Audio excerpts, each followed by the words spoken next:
If you grew up in America between 1960 and 2010, you can probably still sing it. I don't want to grow up. I'm a Toys R Us kid. The backwards R, the giraffe. The store so big it felt less like a shop and more like a country your parents needed a visa to enter. At its height, this was not a toy store. It was the toy store. Nearly 1,600 stores, 64,000 employees, a quarter of every toy sold in the United States passing through its doors. And here's what everyone gets wrong about how it ended. Amazon didn't kill Toys R Us. Walmart didn't kill Toys R Us. It was killed by its own owners, three of the smartest investment firms on Earth. And the strangest part is that it still isn't dead. Right now, in 2026, the same brand is opening stores in dozens of countries, while dying the exact same death all over again in one of them. This is the rise and fall of Toys R Us, the kingdom that was sold to pay for its own funeral. The empire started with furniture nobody buys twice. In 1948, a young veteran named Charles Lazarus came home from the Second World War, looked at the wave of babies about to hit America, and made a bet. He parlayed a $5,000 investment in his father's bicycle shop into a store in Washington, D.C. called Children's Supermart, selling baby furniture and cribs to brand new parents of the brand new baby boom. It worked, but Lazarus noticed something in the ledger that would change American retail. A family buys a crib once. Then the customers kept coming back asking a different question. Do you have toys? Toys get outgrown, broken, lost, and replaced. Toys have birthdays and Christmases built into them. Furniture is a transaction. Toys are a subscription. So in 1957, Lazarus pivoted the whole business to toys and renamed it Toys R Us, with the R famously turned backwards, like a child had written the sign. And he did something no one in the industry was doing. He sold toys like groceries. Wide aisles, shopping carts, shelves stacked floor to ceiling all year round. Until then, toys in America lived behind department store counters and mostly existed in December. Lazarus built a supermarket for childhood, open 12 months a year, and in 1966, he sold off the original baby furniture business, Children's Bargain Town, to interstate department stores. The cribs had done their job. The kingdom needed a king, so it got a giraffe. Geoffrey, tall enough to see over every shelf, started appearing in TV commercials and advertisements for the store starting in 1973. And along with that jingle, he became something rare in retail. A corporate mascot children genuinely loved. Retail analysts invented a term for what Lazarus had built: the category killer.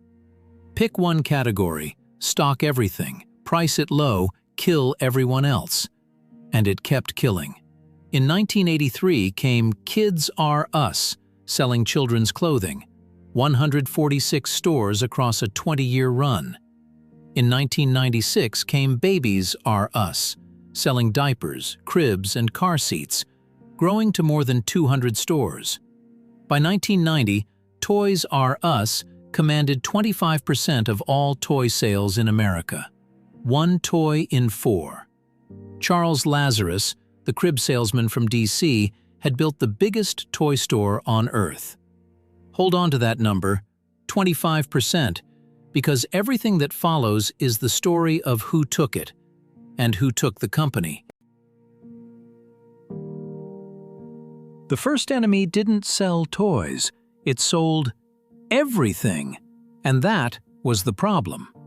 Through the 1990s, Walmart and the big discounters discovered they could sell toys at brutal margins, sometimes barely above cost, as bait to pull families into stores where they'd also buy groceries and motor oil. Toys R Us couldn't answer, because toys were the entire business. Its share of overall toy sales dropped from 25% in 1990 to 18% by 1997. And in 1998, the unthinkable line cross. Walmart officially became the biggest toy seller in the country, 17.4% to Toys R Us's 16.8%. The category killer had been out-categoried. Then the internet arrived, and Toys R Us made the decision that haunts business school case studies to this day. CEO John Eyler was modernizing stores and pushing exclusive products. Sensible moves. But in August 2000, with the dot-com bubble bursting all around, the company signed a 10-year deal making Toys R Us the exclusive toy and baby products seller on Amazon's platform. Amazon would run the website infrastructure and the fulfillment. Toys R Us would pay roughly $50 million a year for the privilege. On a spreadsheet, it was genius. Why burn capital building your own e-commerce operation in the middle of a dot-com crash when the best website on earth will do it for you? For a fee, Toys R Us got instant online retail without building any of it. What it actually did was hand its customer relationships and a decade of e-commerce muscle building to the company that would become its most dangerous rival. When you typed toysrus.com, you landed on Amazon. The toy kingdom was teaching its own replacement. The marriage curdled fast. Toys R Us accused Amazon of violating the exclusivity by letting other toy sellers onto the platform, and in 2004, it sued. It even won. In 2006, after a 2-year fight, a judge ordered the partnership severed. But think about what victory meant. It was now the mid-2000s, Amazon was a giant, and Toys R Us was starting from zero online, 6 years late. By 2004, with sales flat and profits falling, the board made mistake number 2, the one that opened the door to everything else. Rather than fight a slow decline alone, it decided to cash out the shareholders while there was still something to sell. Toys R Us put itself on the market. And 3 of the smartest buyers in the history of American money came to the door. In July 2005, a consortium bought Toys R Us for $6.6 billion. KKR, the leveraged buyout pioneers Henry Kravis and George Roberts, Bain Capital, and Vornado Realty Trust, the real estate empire of billionaire Steve Roth. 3 legs: financial engineering, operational engineering, and a man who knew exactly what all those store buildings were worth. Now, pay attention to the mechanics because this is the murder weapon. Of that $6.6 billion, the buyers put in about $1.6 billion of their own money. The rest, more than $5 billion of debt, was not borrowed by KKR, Bain, or Vornado. It was loaded onto Toys R Us itself. The company effectively took out the mortgage to pay for its own acquisition. If things went well, the owners would collect the upside. If things went badly, the company, its workers, its vendors, would hold the debt. Textbook leveraged buyout. Heads they win, tails someone else loses. CEO John Eyler, the man who'd signed the Amazon deal, walked away with $65.3 million when the buyout closed. The company he left behind started every single year roughly $400 million in the hole. That's what it was spending annually just to service the debt. $400 million a year that could not go to store remodels or a real website or price cuts against Walmart or wages. In a decade when Amazon was reinvesting every spare dollar into the future, Toys R Us was mailing its future to bondholders. And the owners? They got paid either way. Over the ownership period, the private equity firms collected more than $180 million in advisory and management fees, contractual income flowing regardless of whether the stores thrived or rotted. Meanwhile, the company's own war chest evaporated. Just before the buyout, Toys R Us held $2.2 billion in cash and equivalents. By 2017, that stockpile had shriveled to $301 million. The exit plan was the standard one: fatten the numbers, take it public, cash out. Toys R Us registered for an IPO in 2010 and withdrew it as sales declined. From 2010 to 2013, Vornado, KKR, and Bain kept trying to get out and kept failing, which left the company in the worst possible state. Too indebted to invest, too weak to float, owned by firms whose fees arrived on schedule either way. You could watch the empire sell its jewelry to pay the mortgage. In 2007, it bought the legendary FAO Schwarz. By 2016, the store was closed. The brand sold a year later. In 2015, it shuttered its own Times Square flagship, the one with the 60-foot indoor Ferris wheel, after 14 years. Sales drifted from $13.5 billion in 2013 down to $11.5 billion in 2017. Read that again. This was still an $11.5 billion business. Toys R Us didn't run out of customers. It ran out of oxygen. On September 19, 2017, Toys R Us filed for Chapter 11 bankruptcy protection, citing $5 billion in long-term debt. Bankruptcy filings later cited approximately $7.9 billion in debt against $6.6 billion in assets, nearly 1,600 stores, 64,000 employees. The plan, publicly, was survival.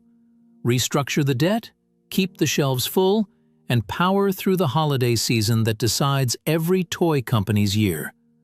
Which brings us to CEO Dave Brandon and the chapter that turned this from tragedy into betrayal. In the months around the filing, Brandon told attendees at a roundtable that the company would emerge from bankruptcy, reassurance aimed at the toy makers and vendors who had to decide whether to keep shipping merchandise on credit into a bankrupt chain for the make-or-break holiday season. They kept shipping. The holidays disappointed. The lenders pulled the plug. In March 2018, Toys R Us announced it would liquidate every U.S. store, roughly 800 locations, and lay off somewhere between 30,000 and 33,000 employees. And here is the detail that put workers on picket lines and senators on letterhead.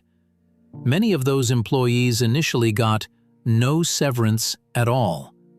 Workers said they were owed $75 million. The owners who had collected fees through the whole decline, KKR and Bain, eventually announced a $20 million hardship fund that November. Vornado did not join it.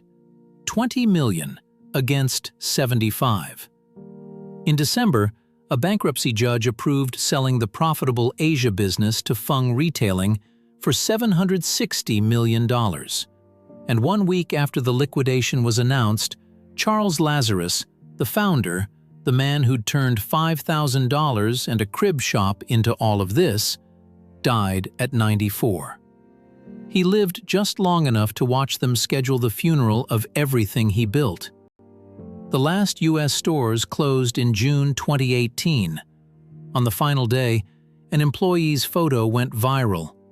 Geoffrey the giraffe, the costumed mascot, the friend of every Toys R Us kid, standing in a gutted, empty store holding a suitcase.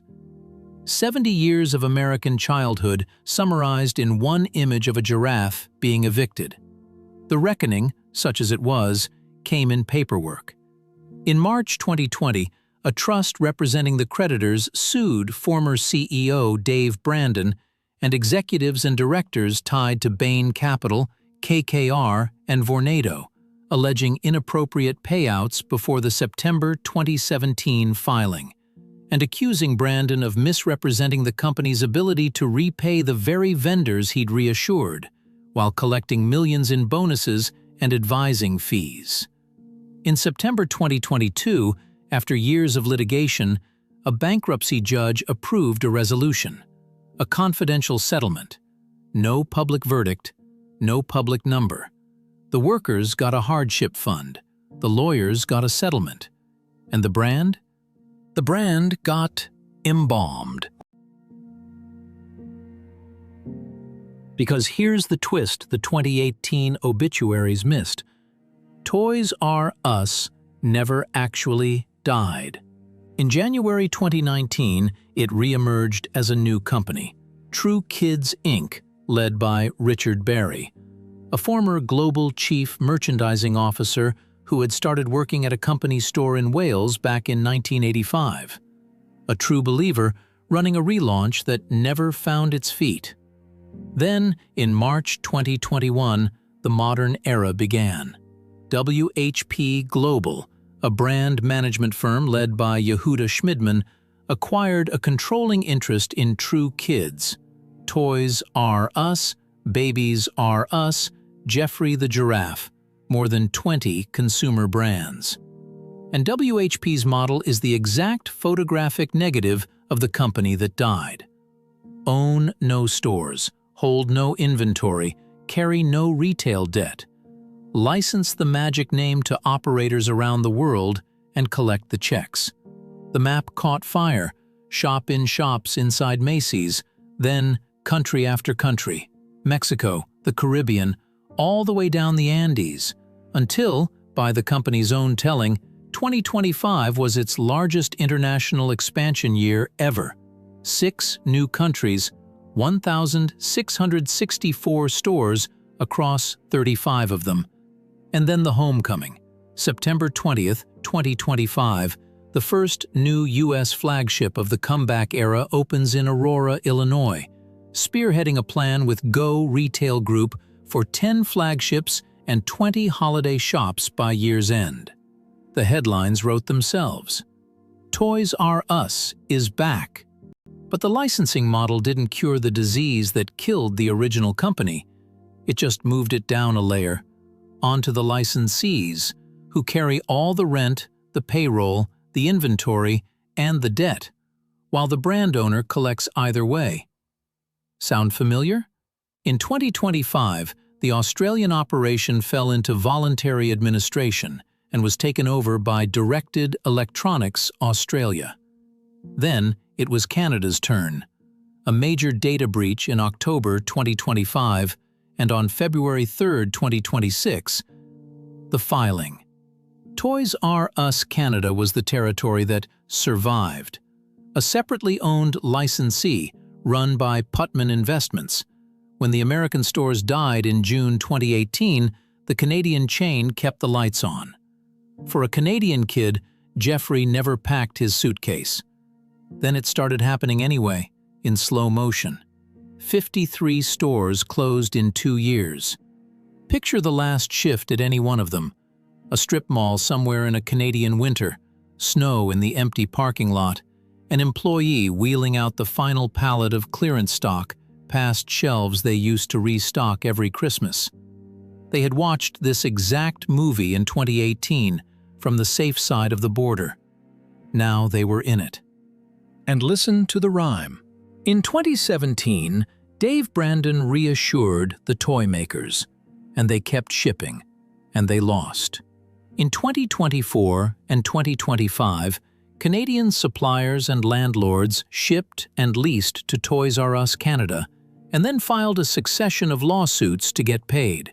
When the creditor protection filing came, the company owed $120 million to vendors and substantial amounts to its landlords, blaming inflation, rising labor costs, supply chain disruptions, and a shift toward e-commerce. On April 1, 2026, the court authorized it to put itself up for sale and solicit buyers. How many stores are even left?